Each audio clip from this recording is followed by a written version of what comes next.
மிக முக்கியமான ஒரு விஷயத்த சொல்றேன், நல்லா கேட்டுக்கோங்க. மிக முக்கியமான விஷயம், வாழ்க்கை பிறப்புங்கிற ஒரு கோட்ல ஆரம்பிக்குதா இல்லையா?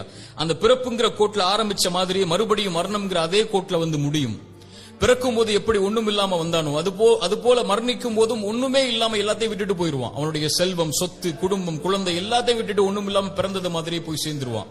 அப்ப எதுக்கு இந்த வாழ்க்கை, எதுக்கு இவ்வளவு பெரிய போராட்டம்னு கேட்கக்கூடியவங்களுக்கு இறை தூதர் இந்த 3 செயல்களை நீங்க உலகத்துல வாழும் போதே விதை போடுங்கன்னு சொன்னாங்க. அது பின்னால நீங்க அறுவடை செய்வீங்க, நீங்க மரணிச்சதற்கு பிறகும் உயிரோட வாழ்வீங்க, அதன் காரணமான்னு சொன்னாங்க.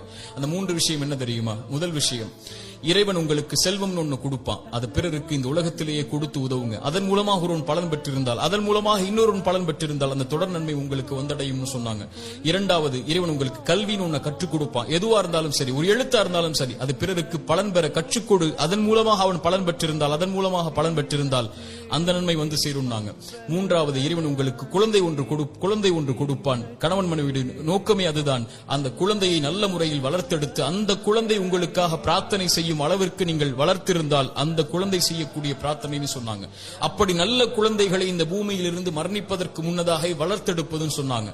இந்த 3 விஷயத்தை யார் இந்த பூமியில் மரணிப்பதற்கு முன்னதாகவே உலகத்தில் விதை போடுவாரோ அவர் மரணித்ததற்கு பிறகும் அதை அறுவடை செய்து கொண்டு இந்த உலகத்தில் உயிர் வாழ்ந்து கொண்டே இருப்பார், இந்த உலகம் அழியும் வரைன்னு சொன்னாங்க.